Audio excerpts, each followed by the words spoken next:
او هغه خلک چې هغه د الله رب العالمین د دین مخالفت کوي، بدعات خوروي، بدعاتو ته جواب کوي، د بدعاتو نه دفاع کوي، اهل حق د حق نه منع کوي په مختلفو طریقو باندې، په مختلفو شبهاتو باندې.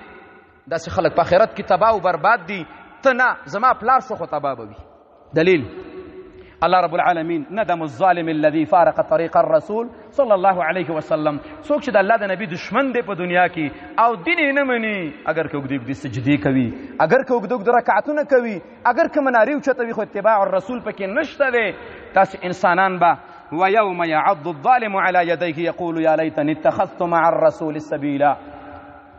ګوره ستا ډله د داسې چا سره ده چې په دین باندې ټک کوي، د عالم خوله بندوي، د محمد رسول الله سنت ورته بدې ښکاره کېږي.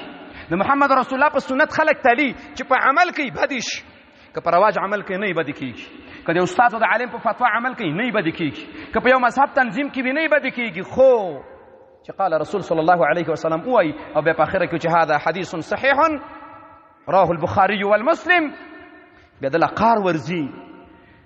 دې سړي سره ستا ډله وه، ته د حق په دشمنۍ کې ولاړ وي.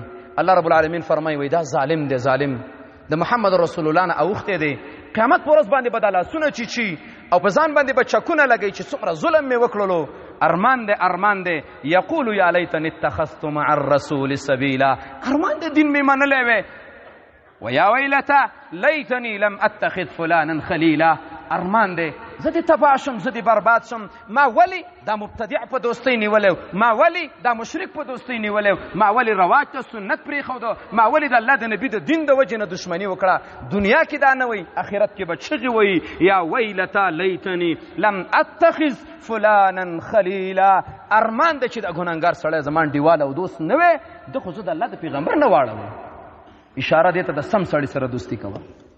داسې مه دا پتنه کې پکارېږي، داسې وایي دا زما جنازه کې پکاري، داسې مه وایي دا به سلاره کړي، داسې وایي دا به زما زوی ته قرآن زده کړي، داسې مه وایي دنیا کې به ما ته څوک لاس راوانه چې دا ملاتړ ډېر لري، داسې وایي چې په آخرت کې راته څوک لاس راوانه چې آخرت مې خراب و برباد نه شي.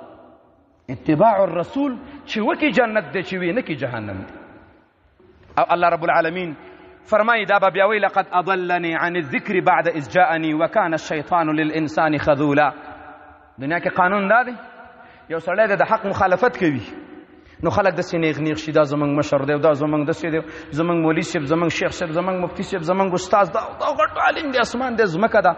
دا چې د دې سنت نه واړی آخرت کې ورته بیا دا خپل منونکی او انډیوال شیطان وایي. څه ورته وایي لقد اضلني عن الذکر، په تحقیق سره دی بد ملګري زه ګمراه کم عن الذکر عن الرسول صلی الله علیه وسلم، د الله د پیغمبر نه واړولم. کله واړولم بعد اذ جاءني وكان الشيطان للانسان خذولا.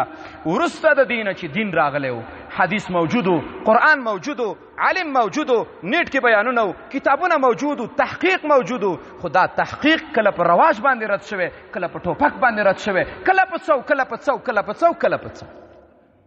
دا به بیا آخرت کې دی خپل منونکي ته شیطان وایي. رب العالمین دې موږ او تاسو د محمد رسول الله ملګري کړي. شیخ الاسلام ابن قیم رحمه الله د دې امت یو عظیم عالم دی، فرمایي فکل من اتخذ غیر الرسول يترك لأقواله وآرائه ما جاء به الرسول فإنه قائل هذا المقالة لا محالة. هر هغه څوک چې په یو مسأله کې حدیث پرېږدي او د بل چا مني، حدیث پرېږدي او د بل چا داسې خبره مني چې حدیث پکې نشته دی یا ضعیف او موضوعي حدیث دی، دا سړی به خامخا د قیامت په ورځ دا چکونه هم لګوي، هغه ملګري ته به ردې بدې هم وایي او اخر کې به دې ته وایي چې لقد اضلني عن الذکر بعد اذ جاءني وكان الشیطان للانسان خذولا. دا شیطان دی او شیطان انسانان شرموي، زی د الله په مخ کې وشرموله. مؤمنانو ورونو، خصوصا ځوانانو، د الله رب العالمین پیغمبر مطالعه کوي، د الله رب العالمین د پیغمبر د محبوبیت او د خوښۍ دپاره مطالعه او سیرت کتل او سیرت اوریدل ډیر مهم دي. ګوره د الله د پیغمبر نبی د سر نه تر خپو کې په د سنت په ځان کې ژوند وکړي. دا فایده نه کوي پلان کې مولوي صاحب خو بیان وکړو، په بیان تندر واچوه، ممکن مولوي صاحب ځان د پاره کړی، الله به جهنم ته ورته چې خلاص پکې نه وي. ځان اصلاح کړه. ډاکټر ښه دی او که بد دی، تور دی او که سپین دی، ووایه چې ما ته څه نه وکړه چې زه روغ شم. د مؤمنانو ورونو، د الله د نبي د پیغمبر صلی الله علیه وسلم مخالفت چې څوک کوي هغه به دقه شانتې الله رب العالمین ذلیله کړي او هغه به دا ویناګانې کوي.